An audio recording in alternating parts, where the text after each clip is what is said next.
Greetings and salutations, everyone. I hope everyone is doing well today. Today, I have a subscriber who is going to share a very terrifying and tragic experience he had happen. Before we get into this, a couple links. As you know, I rely on my Patreon, my PayPal, and my merch store to help the channel to continue to grow and go. Those links are in the description below. Also, Dogman Frightening Encounters, Volume 1, 2, and 3, the audiobook version. They were written by Tom Lyons, narrated and produced by me, Jeffrey Nadolny. They're available on Audible, Amazon, and iTunes. The links to those books are also in the description as well. Now, everyone, I have taken far too much of your time. Let's get on with today's upload. Shall we? All right, everybody. Today I have a subscriber who took some time out of his day to share some stuff that he has witnessed out in the wilds of America. Tom, how are you? I am doing good. Hang on. Can you hear me? Yeah, okay, I can hear you great. Sorry. You're... Doing good. And yeah, doing good. Well, thank you for taking some time out of your day to come on the channel and share some of the stuff you've seen out in the wilds. So, as you know, I don't direct my shows. I just give the floor to you, and you control it at your pace. So that's what I'm going to do. Okay. I appreciate that, Jeff. I will get a little specific. This was in the, this did happen well, it started in Wyoming. And there, I don't want to get into specific into the town, but anyways, I lived in this place for a while and, working out there. And one of my friends who was one of my good hunting buddies, he had some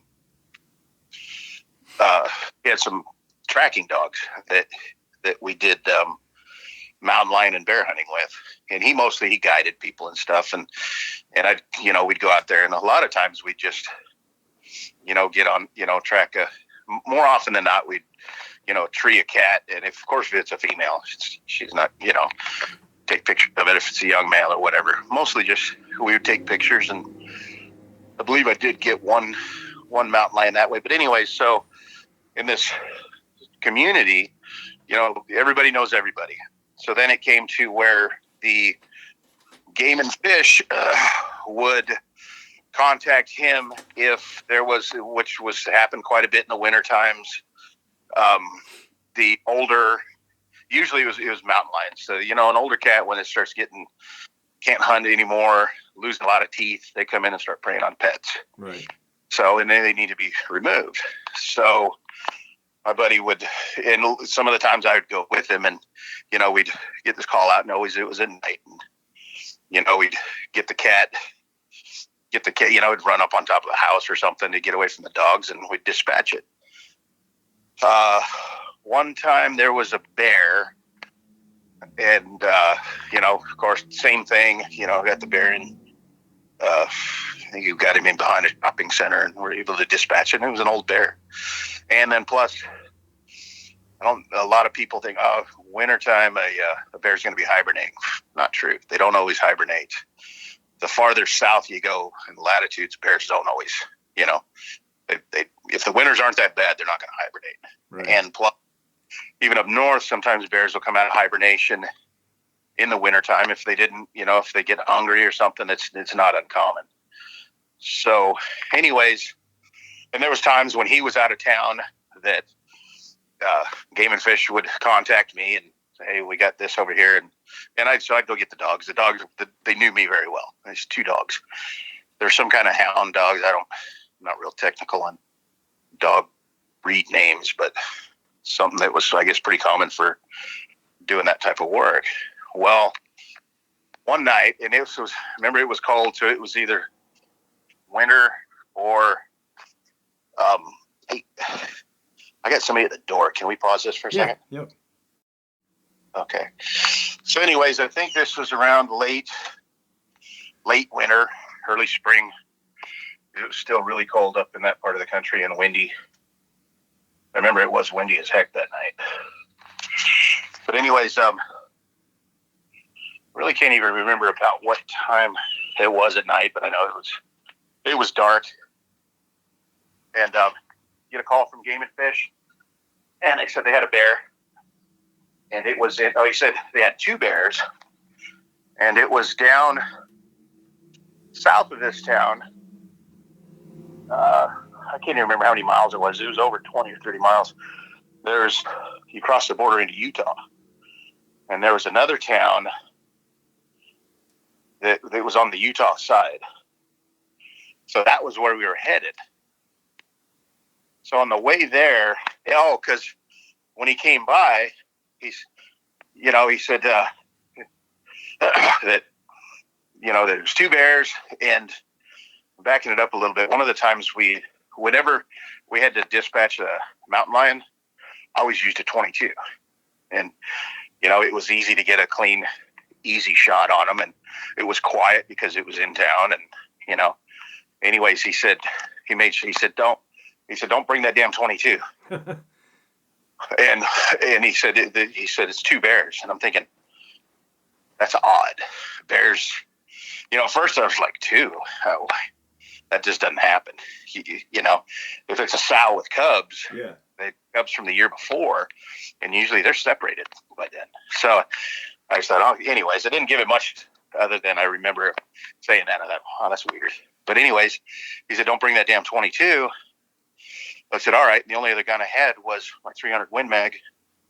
So I grabbed that and the, box of ammo, load up the dogs in the back of the Game and Fish truck, and we're headed south out of town. And on the way, there was a lot of conversation on the radio with him and dispatch, and then dispatch giving directions on. So who we were usually would meet up with was, the local municipality, the local police, That wasn't uncommon, so I kind of just didn't pay it much mind, other than it seemed like I remember he was getting a little agitated. I couldn't remember what it was about. But then, so we get down there, and he was in contact with whoever, with whoever the local police was there, and getting directions on where we were to go. So and what it was, there was an alleyway with a fence that ran along it, and I think on one side of the alleyway was the backside of like a little shopping center, and then there's a fence, and there's this alleyway, and then on the other side of the other fence were some houses, and I think maybe they were like, mobile homes. Anyways, but there were houses there. And so in that alleyway, so on one end of the alleyway, which I think the alleyway was about 150 yards long. I could be wrong on that. And the police were on one side. I saw 2 vehicles there, and they had their spotlights out. I'm like, what? Just anyway. So then we pulled in on the other side of the alleyway, and then another car pulled in behind us. And I remember what I thought was kind of weird about this. I was like, why is the county sheriff deputy from where we just came from clear down here? We're in Utah, But anyways, there they were. So I thought, well, they're bears. Sometimes take all precautions necessary, because even a 150-pound bear can do a lot of damage. Yeah. So I get that. So anyways, then, so I didn't unload the dogs yet, because it was, wasn't instructed to. I didn't know what their game plan was. And I started where we stopped there, and they would shine a spotlight in the alleyway. There was like I want to say like a dugout, but it was where there was a dumpster in where the fence was like set back, like a rectangle area that like it sets back about 6 feet and then across 10 feet and then back out, so the dumpster could sit in that fence groove without blocking the alleyway. You follow me? Yep. Okay. So anyways, when he's talking on the radio with somebody, and the other thing is too, on radios for some reason, even when I'm carrying a radio at work, I have a hard time hearing people. Muffled stuff is just, it never has come clear to me to understand that well.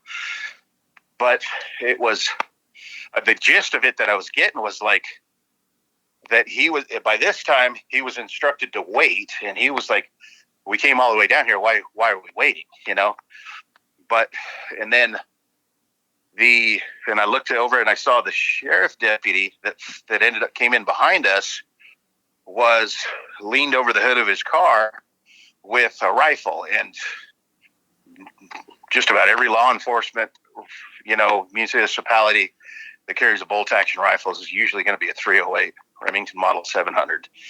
And that's what I figured this probably was.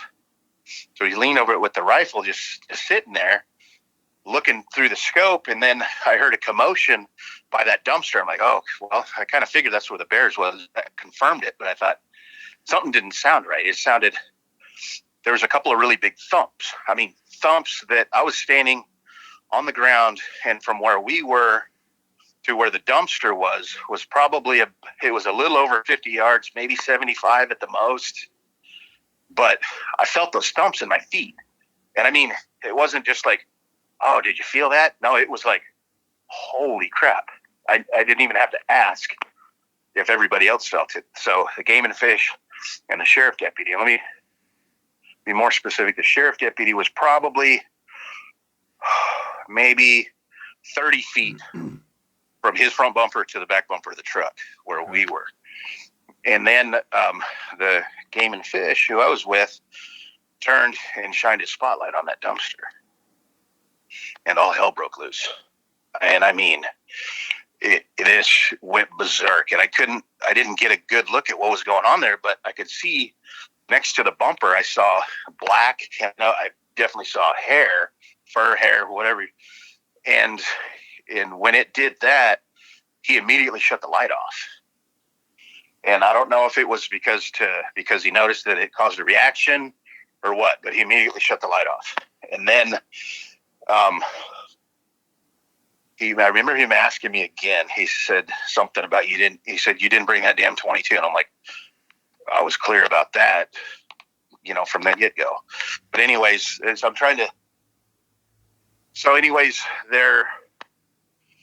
the local municipality, this is what I did get out of the radio. They said dispatch. They said dispatch it.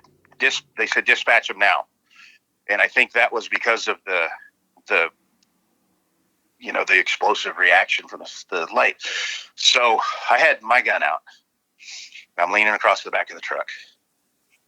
I have two dogs in the back of the truck that I could smell. They peed all over the place. And the truck was shaking like hell. And I don't think the dogs were shaking the truck. I think Game and Fish was shaking the truck. And I said, quit shaking the damn truck. So I had a 3-9 scope on the rifle, and it was not a very high quality scope. But so from the ambient light, from the lights from the municipality on the other end of the alley, there, of course, it cast a shadow in where these two things were between the dumpster and the fence on the side of the opposite end of the alley. So they were in there, but they were on the shadowed side. So it was hard to discern what. I still at this time didn't like. That's a big fucking bear. I mean, that's got to be a big fucking bear. And I saw black, and I mean jet black and fur, and which is another thing. Most of the bears up there are usually a brown phase. It's not very common to get a black one, but it really didn't hurt me that much. But so anyways, that municipality, and I think it was the county sheriff on that side of on the Utah side, and they were saying to dispatch it. So I was just waiting I figured the deputy that came up behind us was going to do it. At this point, I'm like, he's got his rifle out. I got mine out. Well, then the Game and Fish called out to him, and he didn't say anything. And then it dawned on me that the angle he was at, they were more behind the dumpster. So I'm kind of looking at him at almost not quite a 45-degree angle, but at an angle to where I could see between the dumpster and that side of the fence. It's about so I'm looking in my scope and I'm trying to find a body part. You know, you got to, especially in an urban environment, like you don't want a bad shot. You know, you got to dispatch it quick.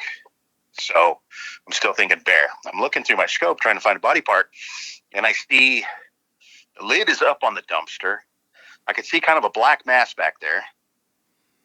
For one, it almost looked like initially to me, I thought something was crawling out of the dumpster because I see this blackness going over the side of the dumpster on that side but it was sitting there. I couldn't tell if it was moving or not. I didn't know what that was. And I'm going, is that another bear in the dumpster? It's just still not, I'm still on that. This has got to be a bear, you know? Right. So I'm starting to like discern the movement here, and okay, there are two there, but I couldn't tell where one ended and the other one began. So we asked the whatever municipality on the other end of the alley if they had another spotlight that they could get higher up to show some more light on it. So they turned on another light. I think by this time there was 3 cars down at that other end. And then Jeff was still, Game and Fish was still bantering back and forth with whoever, his dispatch or whatever, and it sounded like it was an argument now. But anyway, so when he called out to the deputy if he could dispatch him, I still up until this point hadn't heard that deputy didn't introduce himself and nothing. He didn't say, he hadn't said a word, but then he Game and Fish calls out to him, and I could see from where we were that he probably didn't have a good shot because the dumpster was blocking them way more. But then the deputy answers back, but his talking was like the only thing that what I could equate it to or relate it to, I guess, was, you know, when you jump in some really cold water and it takes your breath away and you're like, huh?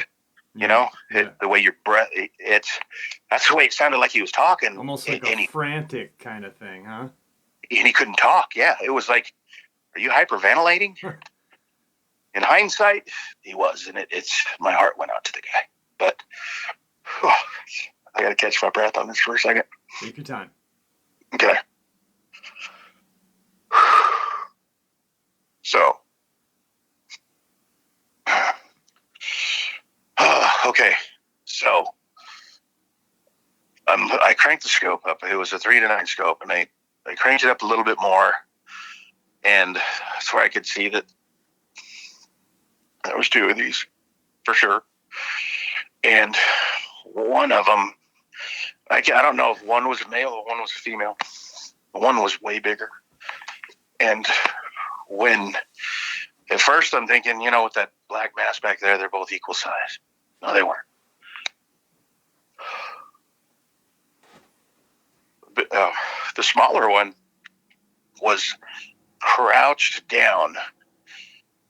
Like the best I could see was crouched down, and I could see at one point it looked like, and here's where I knew they weren't bears, was because I could see it almost looked like a snake-like movement. I could see this thing stretching out on the ground, reaching around the dumpster, and I'm thinking, what the heck am I looking at? And then I could see on the end of it was a hand.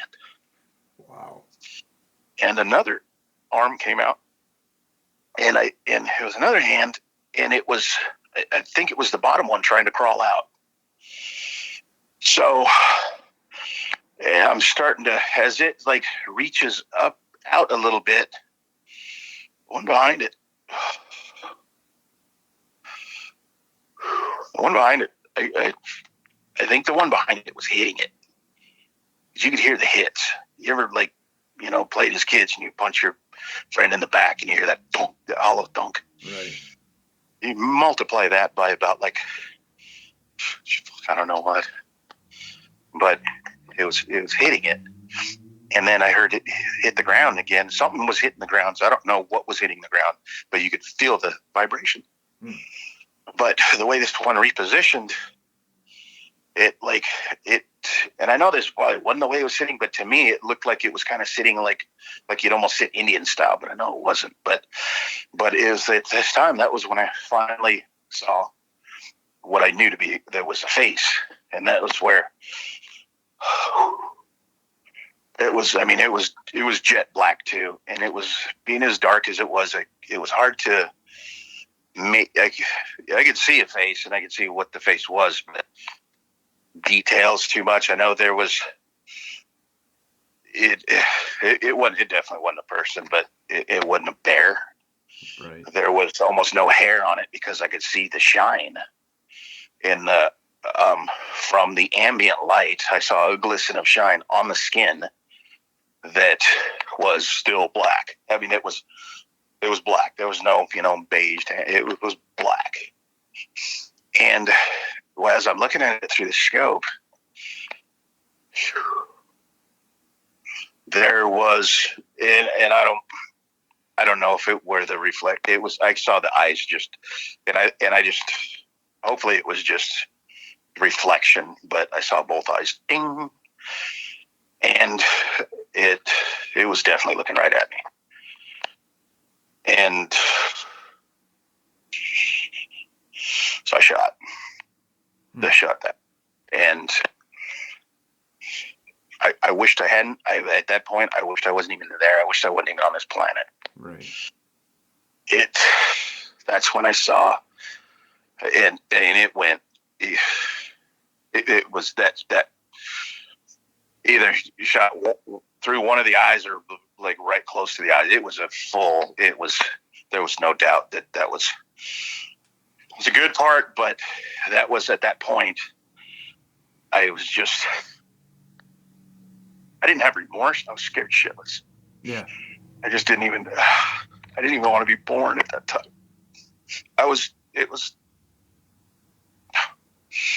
But then we're committed, and Game and Fish called out to the sheriff deputy again, and he wasn't doing anything. But when all this went down, then the one that was behind it stood partially up, and as it was standing up, there wasn't another one in the dumpster. There was a hand. It was its hand on that dumpster that had a hold of the edge of the dumpster with one hand. And it's thrashing around. It picked that dumpster up and slammed it on the ground like it was a plastic wastebasket. Wow. Do you need to take a minute? Do you want me to pause to take a minute? No, I'm okay. I got this. Just let me know if you want to. It's not a big deal, my friend. I appreciate it. I think once I get through this last part, I'll be okay with this. But so, anyways, as it stood up, it started standing up, and that was a privacy fence. And that thing it didn't even stand all the way up. So I can't. But if it had, it would have been twice the height of that fence. It was however big those dumpsters are. Its width of its shoulders was probably 2/3 the width of those dumpsters with two lids that flip up. Yeah. And so it's partway standing up. And it was making, before all this, before everything went to shit. It was, you could hear some noises, but to me it wasn't like you didn't hear.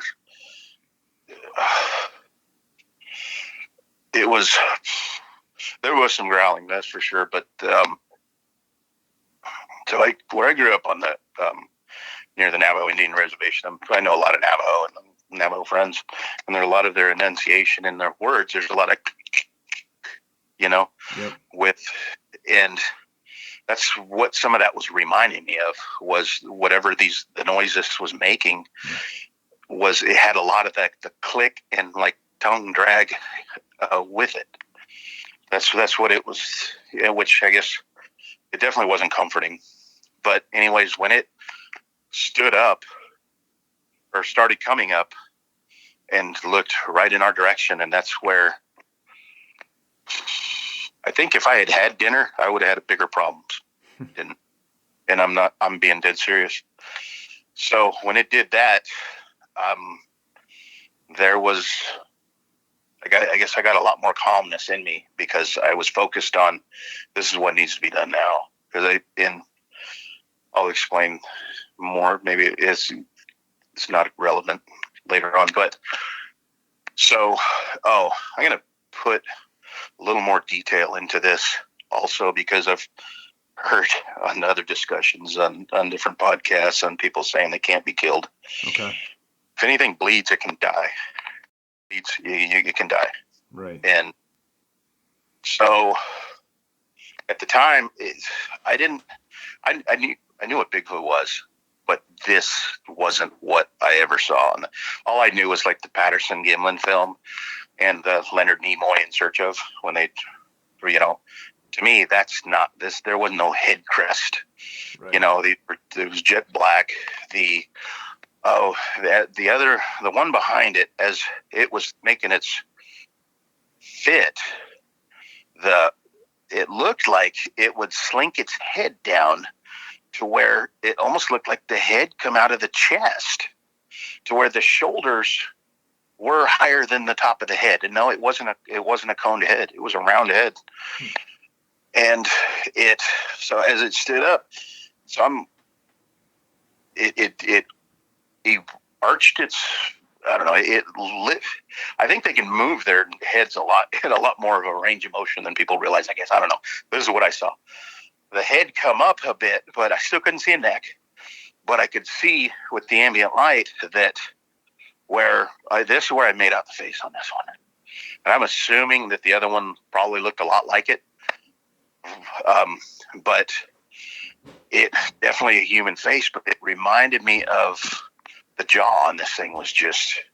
This jaw could smash concrete. If you threw this thing a freaking brick, it looked like it could just pulverize that brick to nothing, to dust. The jaw on it was so massive and out of proportion for this thing's head. It was so, and I could see it definitely, the face stuck out a bit toward, more than a human does, of course.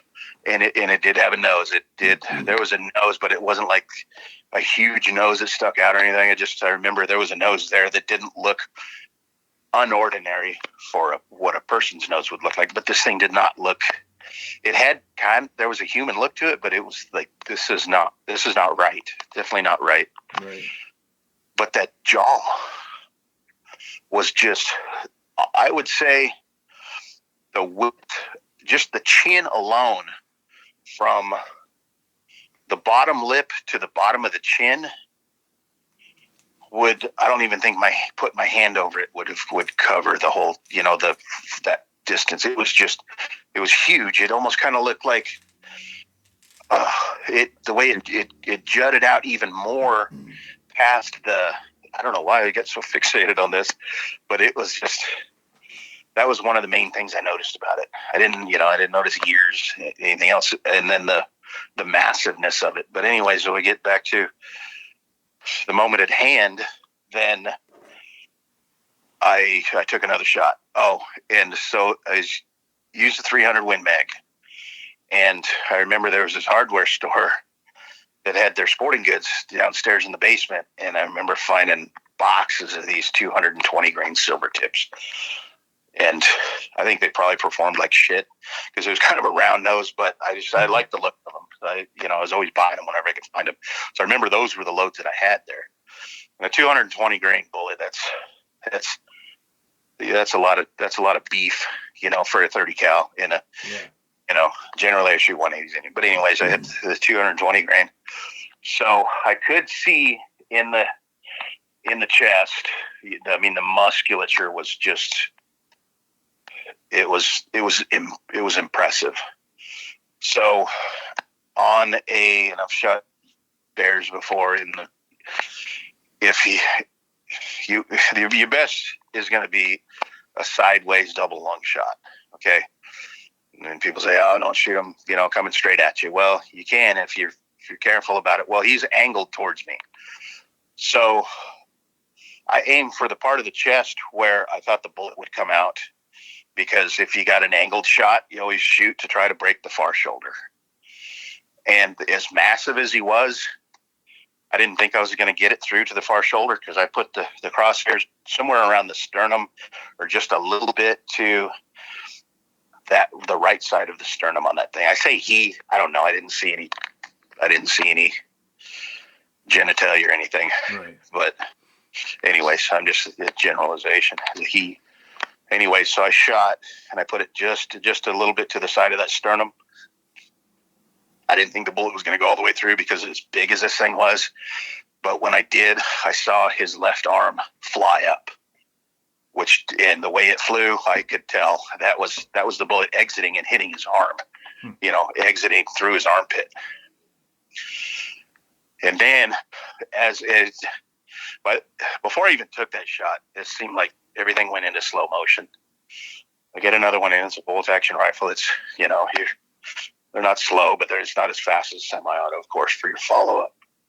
So I get another shot in it, or I get another one chambered, and I was going to shoot in the same spot, but I saw him lean forward a little bit more, and I could see through the ambient light. He let out a huge breath. He went, "Whoa." And in that breath, I saw a bunch of blood come out of his mouth, which told me that, all right, that his lungs are filling up with blood. So when he leaned forward, then I shot him right in the side of the head. And then it was like he just went straight down, and that was it. And then, so I had to sit down. If my legs were shaking during that time, I don't think they were. I didn't notice it, but right then they were, and I broke down. And to be honest with you, I wasn't the only one that did. It's fucked up. Well, come to find out, the deputy and I didn't go over and talk to him, but Game and Fish was talking to him, and I saw him come back to the truck, get something out of his toolbox, and he took a blanket over to him. So I think the deputy had, messed himself. And so by this time and this is where I started getting the gist of it, was whoever Game and Fish was arguing with his dispatch. They were getting orders from another agency, and I want to say like BLM. It was I'll say I used BLM, the Bureau of Land Management, as for a generalization. It's the Forestry Department, the Department of the Interior. Right. It seems like they're all kind of interwoven. I think it was one of those that was telling them, I guess they were basically essentially telling us to don't dispatch it. They're coming. Well, the first, their first concern is safety of the public. And I'm assuming here, because of what little bit I got from Game and Fish on the conversation, was that they're like, no, we have to ensure the safety of the public. This, dispatch. So that's what we did. And then, so on that, then Game and Fish is on he's on the radio with dispatch, and then he was in a hurry to go. It's like, let's go ahead and go. Well, I come to find out that through all the shit happens later on, that the local municipality, the guy that was behind us, the agency that was going to be handling this, which they're coming from Salt Lake City apparently, which 2-hour drive away, if you're really breaking the speed limit, right. It might be worse. But anyways, not to cut you off, but just so we can kind of So this company or agency said, don't dispatch, we're on our way. They expected you guys to hold this thing in that area for a couple of hours before dispatching it. Because is that what you're saying? As we were leaving, I saw a helicopter coming in. No shit. Okay. So where the side we came in on, there was kind of a big open field on the access to the alleyway on that side. Okay. Hang on a second. I'm going to sneeze. Good. So anyways, we're heading out of there. And I remember Game and Fish had to ask the deputy if he wanted to ride back with us. And he said no. I think he followed us back. I don't know. But on the way back, they're calling us to come back. And we're like, I looked at him and I said, exactly what I said. I said, fuck you, brother. I'm jumping out right now. I'm not going back. And he just said, I don't blame you. And he said he responded something that it was something like, hey, it's not an option. We got there's something that I can't remember what it was. He was good with the term that he used, and they rebutted once, and then that was it. But so then I got home and I didn't sleep. I take the dogs back. I never told my friend who owned the dogs but I kind of thought, like, dogs are in the truck. They weren't exposed to it. There was no way they could have gotten hurt, but right. Get the dogs back and they're, there was other dogs they had there but different. They weren't hunting dogs, some cattle dogs. And usually everybody's barking and jovial and stuff. And it was like, I opened up the portable kennels and just put them in a regular kennel, and they just went in and sat down and just looked at me, and there was no tail wagging, no nothing. And usually those are very vocal dogs. Right. But anyway, I'm like, yeah, sleep well. Well, so, just from what you said, I mean, just because when you first were, aiming before a shot was even taken, you had said the dogs had urinated. So, I mean, yeah. They obviously knew something big or something intense was out there. You could feel it in the air. Wow. It was, and that was another thing that to be, I guess, reflecting on it in hindsight, I guess you're able to equate these things rather than, it's nothing. But, right. First, I'm like, it just seemed like there was a tension you could feel, and I don't know how else to describe it. I do also have to say that I don't know the history of these, but still up at that time, I didn't equate that with that being a Bigfoot. I didn't know what to think about him. It didn't. Let me get into some more detail. The size of that hand. So I guess my only thing that I did, trust to be true at the time was the Patterson-Gimlin film. And even then it had been mildly stabilized, right. But you could still see the arms, legs, hands and feet, This thing's hands were, to me, it was out of proportion they were bigger than what it looked like, like if I walked in wearing a couple of baseball gloves. So when it had its hand on the side of the dumpster, that's what I thought that hand initially, there was another bear in the dumpster. And as big as that thing was, I really, and still even at the time, I was, always into powerlifting and bodybuilding. So I'm 6 foot 2. I think at the time I was a good lean 235. I'm fat now. That thing I think one of those hands, it could have picked me up by my torso one-handed, palmed me like a basketball. That's it's that's what just shook me to the core so much was the size. It was easily in the range of the 10 to 12 foot high range, if in my opinion. That's what I don't think there was anything for him to be in there. I don't know. I mean, maybe I don't know. Maybe there was some logs in there that he was standing. I don't think so. When I saw the massiveness of it, here's the other thing too. I guess I've got to interject. I think a lot of times when people say, they judge all this thing probably 350 pounds. I disagree. Have you ever picked up a bulldog? Yeah, they're heavy. That little dog. You pick up that little dog, you're like, holy shit! How does this little thing weigh so much? Yeah.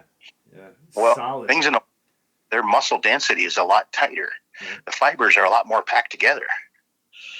A gorilla that's 5.5 tall is, a full-grown one, mature male, is going to go 400 to 500 pounds. That's not even taller than us. So one of the things I kept pondering was how much this thing had to have been well over 2,000 pounds. Holy shit. Well over. And that's going by the mass, the height, when I saw that arm fly up, that's where I really got, I saw the hand, because when that arm flew up, on the first shot, and it hit I don't think it went through. I think that was it for that bullet when it hit its arm. But that arm went up and then almost like straight out. And that's when I saw that hand flip up. And that's where I really got a good view of like, the fuck is this thing? What is this? What is this? And then I guess, I don't know, it probably wasn't until these last couple of years that I finally thought, that's got to be what those things were. So what else was, the hair on both of them was just jet black. So, but when I did get the first shot on that one, you could see how the sparseness of the hair on the front of this one was, where you could actually see skin through the hair.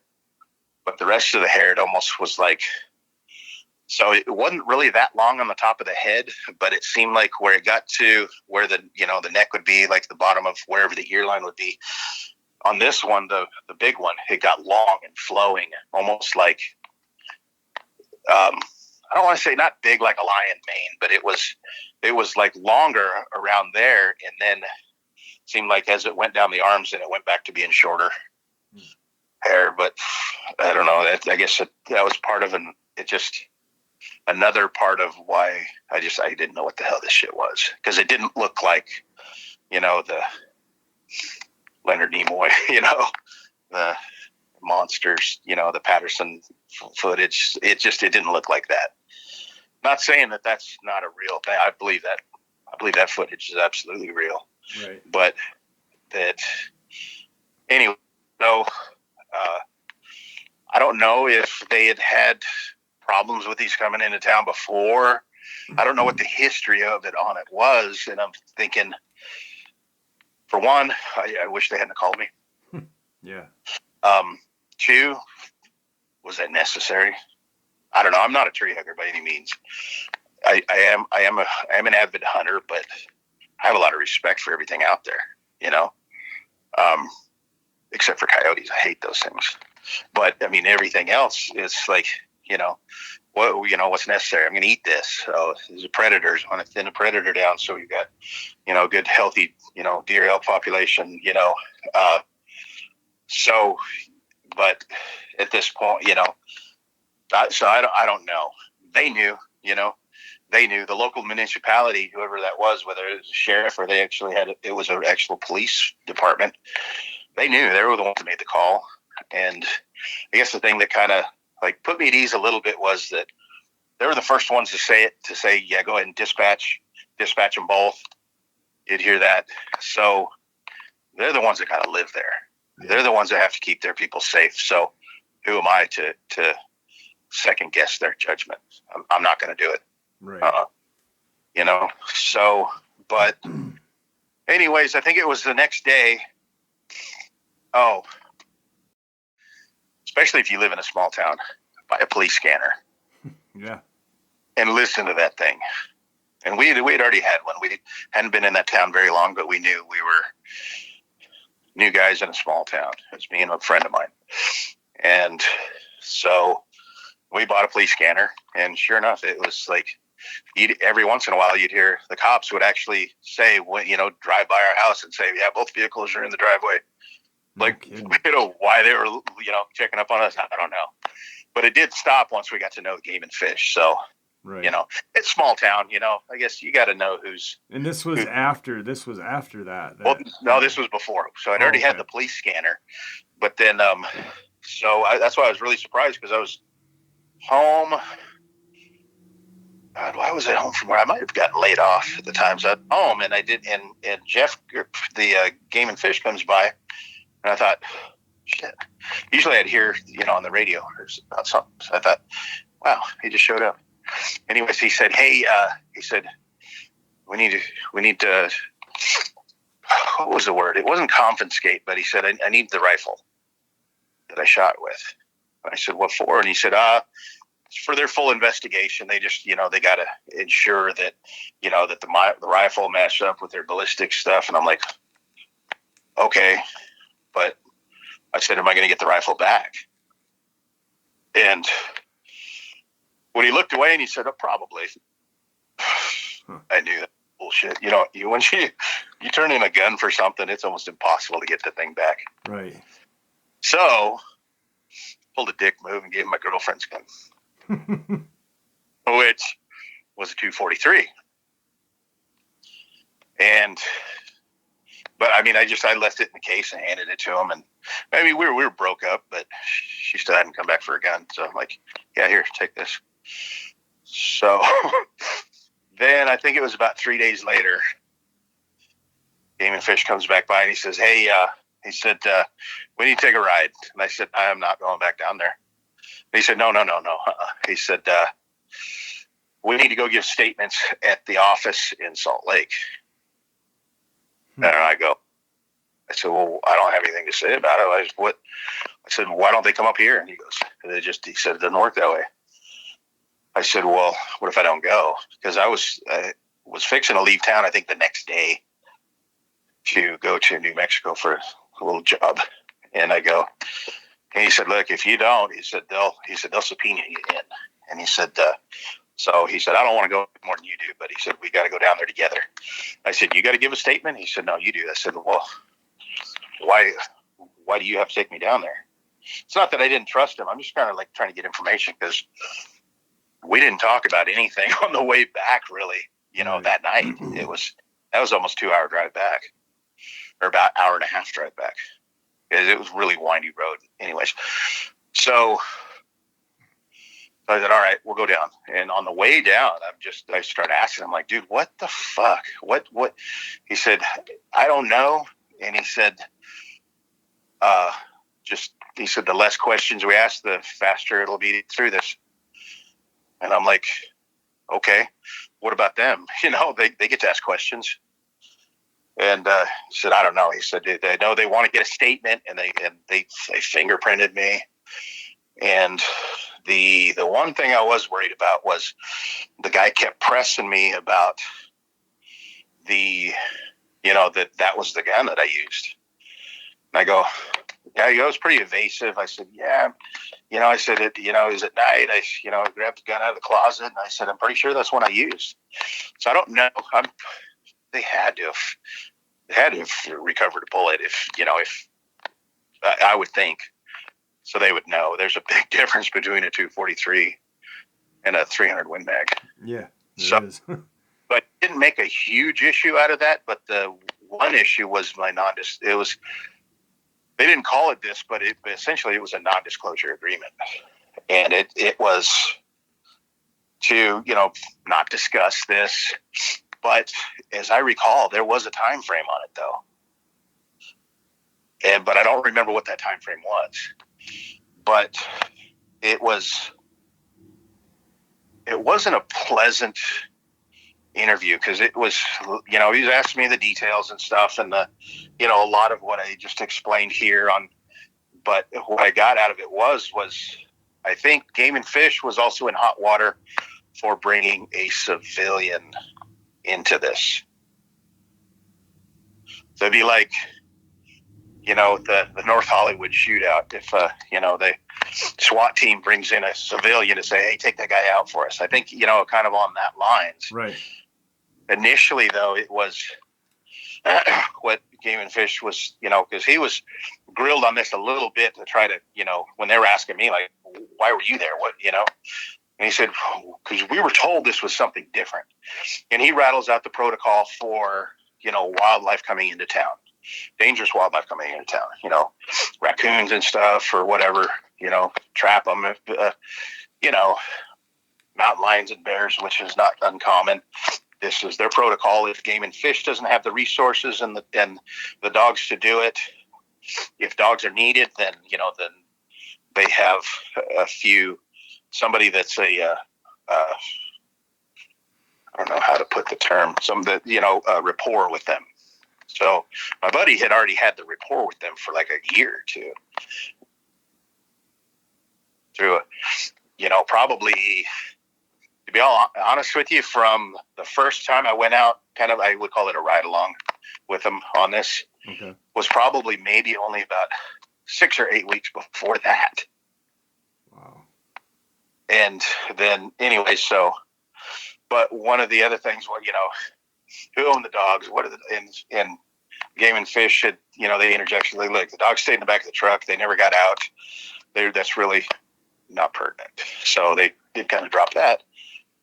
But so I remember I signed that. They fingerprinted me. I still never got the gun back. And then going back, I tried to bring it up again with the Game and Fish guy, and he said, look, your non-disclosure agreement, he said, that covers between you and I too. And he was like, really? That's the first time he kind of got shitty with me, which told me that they were leaning on him too. Right. That wasn't his nature, I thought, So I didn't bring it up anymore. But then I can't remember how much longer after that I was coming home from something one night. I was probably out drinking. And I pulled into the gas station to get something on, before I went home. And that same sheriff deputy from that night pulls in behind me and lights me up in the parking lot, not even on the street. I'm in the parking lot at the gas station. Lights me up, asks for my license and everything. I tried to make small talk with him about that night, and it was just like, he looked at me like he'd never seen me before in his life. Wow. And writes me a ticket because he said my license was suspended. I'm like, for what? My license isn't suspended. I still had a out-of-state license, and I had out-of-state plates on my truck still. But I'm like, my license isn't suspended. So I think the next day I called Arizona DMV. Yeah, your license suspended, unpaid seatbelt ticket. I said, seatbelt ticket from where? And they said, Wyoming. And I'm like, I've never gotten a ticket in Wyoming. So I'm just like, what the hell's going on here? So I go to court to fight this. So first you go into court. I pled not guilty, and I was like, I wasn't, So then I have to go to court for your, to defend it or whatever. And I said, my license was supposedly suspended. I said, I want to see the ticket that it was suspended for. Well, that's when I get educated on the legal system that, no, you should have asked for that before. This isn't the time, that was, so you got to prove. Anyway, so basically I had to eat it. It was a $500 fine. So I didn't pay it. And I think about closer on towards summertime, I had a job offer in Phoenix. So I'm like, yeah, I'm moving. I'm out of here. So I left, and then it wasn't until 2005 or I think 2005 I went to renew my driver's license, and I'd renewed it multiple times since then. In 2005, They said, "Ah, man, Wyoming's got a hold on your license." I'm like, "What the fuck? Yeah, well, No fucking way." trumped up charges and holding your license years later, that's messed up. That's fucked up. Well, it was come to find out it was because I didn't pay that fine. So, I'm like, all right. So I kind of I blew it off. I didn't blow it off. It's just like, shit, I got to go up there and I got to go back up to that county. So anyways, I was doing some work up in North Dakota. And then when the job was over, I'm like, you know what? I'm going to swing on down to that courthouse and go pay this. So I went to go pay that in 2011. Walked into that same courthouse, and it was just, I had goosebumps. And went up to the clerk and, told her my name, my driver's license number. I said, I got an old fine I need to pay you guys. And she pulled it out and she goes, huh? I said, what? She goes, we just released this last week. You don't have to pay it. She goes, you can still pay if you want. I said, nope. But I said, I want something in writing that it's freaking released, which I did get. Yeah. And left out of there, still shaking my head like, what the hell? So I don't know if that was just like maybe there was a display of look, I don't know, maybe we can reach you, we can make your life tough. I don't know. I don't know if I don't know.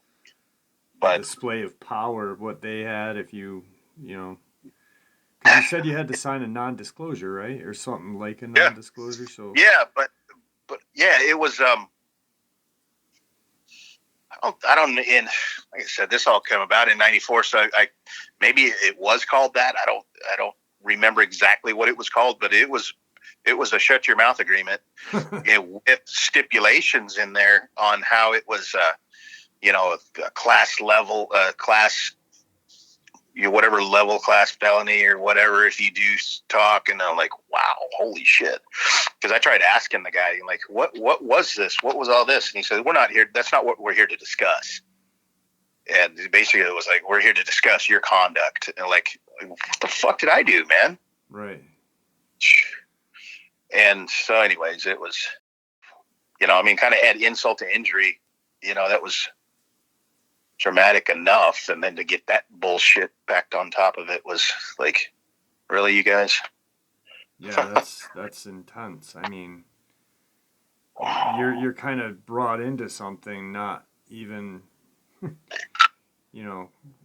your own, it's not even your field, pretty much. And then you get the shit end of the stick on that one completely. Yeah. Wow. And I was always kind of wondering, like, man, why didn't Game and Fish shoot it? And then later on thinking, I've never seen anything but just a sidearm on his hip. I've never seen they have any kind of a long arm rack in his truck or anything. So I don't know if it was kind of like I don't know, Mayberry type thing, the Game and Fish just didn't normally carry a long arm. Most of the law enforcement agencies, you see like the AR type of weapon or they always have a long rifle with them or some sort of shotgun or on top of the sidearm. And I think that was a shotgun, unless you're getting it down that thing's mouth at the size of that one. Right. I don't care what kind of slugs you had. I don't think you could have got the penetration, even with these Reineke Black Magics. I wouldn't have. I mean, if I had one, I would have used it, but I wouldn't have felt that wouldn't have been my first choice for sure. But I think he would have, like I said, had it shoved down its mouth for it to, be that effective. Or I don't know. It's like I said. I mean, anything, if it bleeds, you can kill it. But I don't know. 22 definitely. And yeah, that's what I was thinking when you said you aimed up on that thing. And I was like, it's a good thing you didn't bring that 22. I wouldn't have squeezed off with that. I would have probably ran. But I'm pretty sure that deputy had, I'm pretty sure it was a 308 that he had. Because it was, I do remember seeing it. I remember seeing it was kind of a bull barrel. Looked like the typical, I guess like a SWAT sniper, what for that time period. I think they're a lot more technical now, especially with the, some of the big, like the North Hollywood shootout, stuff like that. I think they've, gotten up with the times a bit more. Now they've militarized, even Mayberry cops have some pretty high-tech firearms. Full body armor and everything, right? Yeah. So that was it. And I just, I don't know. It's, I guess maybe I don't know. That's about most of the details that I can think of. And if you have any other questions later on, just, like, hey, well, did you see any of this or what, man, feel free to ask me. Yeah, absolutely. I mean, some of this stuff has kind of jogged my memory. Well, like you said, 94 is a long time ago, and I truly feel like I could feel your pain, I mean. It was, I guess it's just, I don't know, anxious, or it feels good to kind of let it out, but I still, I appreciate this bit of anonymity, so to speak, because of, this definitely the community this Bigfoot community is pretty vicious. And I don't want to be subjected to any of that crap. I like my blissfulness, Yeah, absolutely. People that go out looking for them. I can't say that I haven't. I've gone out, I guess, and I have a few times with my buddies. Just, I'm cool with, if I hear them, which we have heard them, but I don't ever want to see one again. No way. No effing way. I wouldn't want to see another one again as much as I'd want to see a horrific car accident. Right. It's right up there with me. I don't want to see that again ever. Now, if you don't mind me asking, when you were describing the moments prior to and up into the time you took the shot just now, you were very emotional. Were you emotional at that point? Was it because you kind of realized that it wasn't a bear? There was possibly some sort of humanistic characters or something that just kind of resembled a monster? I mean, it's not a bear, it's not a human, it's what the hell is it at one time you think it kind of resembled its head coming out of its chest because it was so friggin' big. You realize its hands are big. You said the deputy had pissed himself, so obviously you were, It was, my emotional came from, I was terrified more than I ever thought was possible. And I'll put a little bit more backstory in here. And I don't know where it comes from, but there was something when I was a kid. So I'm 54 years old. I will be soon.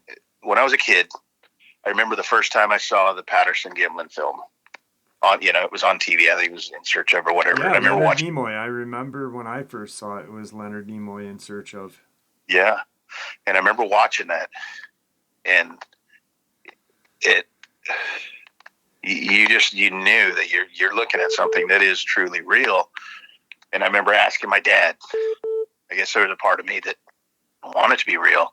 I said, "Dad, is that real?" And my dad said, "Yeah." He said, "It is," and it scared the shit out of me. I mean, it literally scared the shit out of me. Yeah. And we lived in Southern California at the time, and then it was just so kind of always in the back of my mind that we have all these beasts on the earth, and we can handle all of them. But what about that? What about that? So then when we moved to Arizona, then where we lived, I remember we were way out in the boonies. We had cattle and stuff, and remember my bedroom window. My bed was like right next to my bedroom window, and I was just always scared shitless of something walking past my window. Right. I don't know why. Nothing ever had, But then, with things be here, and we always at that time it was, they're, according to what everybody would say, they're relegated to the Pacific Northwest. Yeah. Okay, cool. We're a long ways from that, but I always thought you know what? How come they could walk down here? Easily, yeah. Why don't they? So there's a good chance. So it would just get my mind going. So I'd get scared. Not scared, terrified, because I even got into in my my early teens. Some of my getaway was everybody's home life sucks now. To me, mine really sucked. But my getaway was my chores are done. I'm going camping. I taught myself how to camp and backpack, and I bought gear and stuff. And my only defense at that 12 years old, I had a 22 caliber pellet gun. But I wasn't too worried. I thought, okay, there's a big thing out here that get me, maybe a mountain lion or a bobcat. By that time, I've seen enough that those things, they don't want it. They'll get away from you. I wasn't really worried about them. So then, I get to, in my interests, I'm trying to, every once in a while, if I could find a book at the library about Bigfoot, and it was still very limited, but I also learned a lot more about hunting and stuff. And so when my parents allowed me to, when I was 15, I was able to buy my deer hunting rifle. I bought a 30-06. So the reason being was, some of the other guys, one of my dad's friends, well, get a 243, it's a good deer rifle. And I'm thinking, I always thought in the back of my head, yeah, no, what if there's a Bigfoot? I was like 30-06 would fucking take care of it. And I never told anybody that. But that's why my first gun was a 30-06. So then in Minnesota, I was working in Minnesota in 2014 doing some anomaly digs, and we came in this area, and there was some cattle in there. We basically were digging up these parts of the right of way to test pipeline that had a bad call out reading or a marginal call out reading. So dig it up, expose it, and test it with ultrasound. But we get into this spot one morning, and there's cattle in there, but there's no houses around. It's out in the woods, in a big right of way cutout. We get in there, and immediately I smell this smell, and that's what I'll put on that whole thing on that night back in '94. I don't remember any smell. So I don't know if maybe there was a breeze going the other direction or what. I didn't hear a smell. So if anybody's wondering about that, no, I didn't. Right. But this in Minnesota, I got this smell that was just so putrid. And it reminded me of when, before that whole thing happened in '94, I used to live down in the Virgin Islands in the early '90s.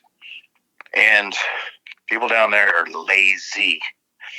And so one day there was a local market, like a supermarket, had caught on fire, and it had a meat market too. Well, after they get the fire put out, then the building's destroyed, so we're not going to do anything with it. So they let all that meat in the meat department just go rancid, and it stunk the neighborhood up so bad you could not even imagine.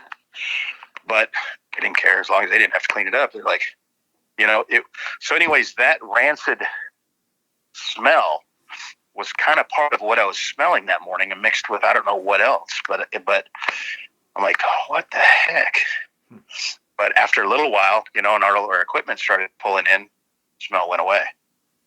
So we get everybody going. I was the lead inspector on this, and once we got the pipe exposed, then I grabbed my camera and I went for a walk around through the woods next to the right of way, and I found these oak trees that strips of bark were peeled off, and they were peeled off about 2 inches wide, and they had they're peeled off enough, and they were long peels, but as they would peel them, it would curl them, kind of like wrapping paper ribbon. Right. And looking at it, and they were moist on the inside. So when you peel the bark off, this was coming out it was bringing some pulp with it, a little bit of pulp on the inside of that bark. Well, it was all chewed on, and you could see where something was like just gnawing on it, all the full strip of it, gnawing on all the pulp. And then it looked like when they were done with it, they just, laid it over this branch. I got like 3 of those big strips. They were still wet. and the branch was so high, I had to use my tape measure to reach up to. I couldn't reach. I couldn't even jump high enough to pull them off. So who knows what it was, but this was when, I didn't know who to call, but I thought, we got wet saliva on here. There's DNA. Right. So I got a hold of the BF, and I'm not going to continue to give them any more airspace, but got a hold of them, and they had their local researcher calls me, and I told them what I had, and it was just, well, okay, I'm down here in such and such, and you need to bring this down here. I said, well, I'm working 7 days a week. Can you come up and get them? And the response was, well, you don't understand. Just like chewing me out, like I'm not doing something right. And I just hung up on him. I said, fine. You guys, screw it. It's almost like laziness on their end, like they do. And it could be just, anyways, it kind of, so I thought, well, you know what? I've got my answers anyways. I don't need to be going to you guys for anything anyways. So, and it's just, so that's just kind of where everything is kind of lied since then. So, well, I want to thank you for sharing this with me and everyone else. Thank you. I know that it's been a while. You and I had emailed a while back.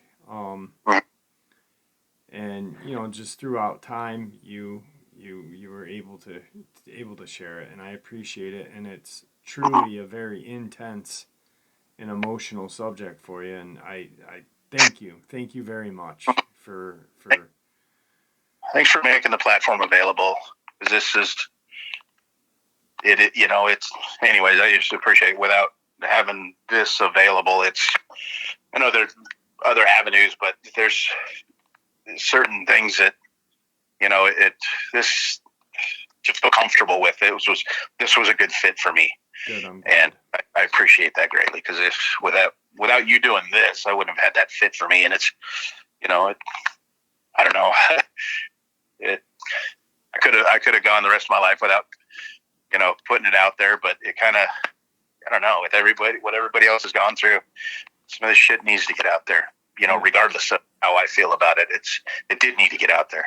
So yeah, because what you just shared with us, that emotion that you had, that might trigger someone else to get brave and come out and share and help them. Because it's a healing process as well. I mean, it's a learning thing for people who have not had an encounter, but a healing process for others who have, to know that, hey, this guy saw the same thing I had or something similar, and he feels the same way I do, so, because it's, just like, I mean, I can relate to what one thing that you said, I've seen something, I didn't have to shoot, thank the Lord, but, you went to the library and you picked up any kind of book that you could find. Like I went to used bookstores and picked up any book that I could find on the subject after I had my encounter.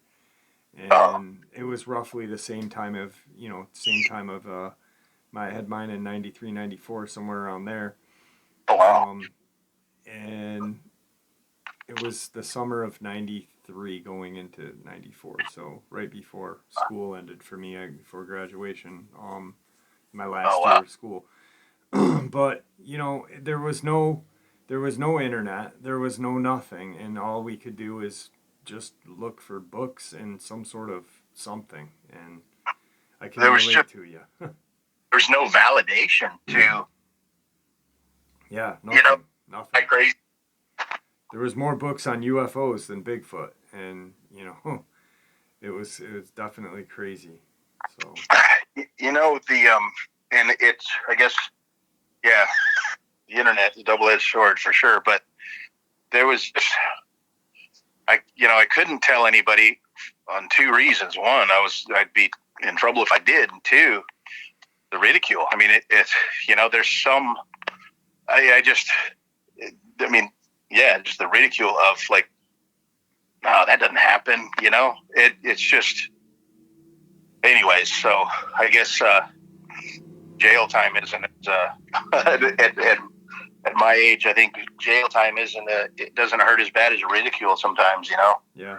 Yeah. So it's hard to, but anyways, it's, you know, for people that are out there looking, be careful what you wish for. That's right. You know? That's right. There's some parts of it I think is, you know, is neat. The hobby part of it, you know, like I said, we've, you know, gone into a place to listen and it is neat, but in every, you know, the times that we have heard them, that I'm like, okay, I'm good with that, you know, and yeah.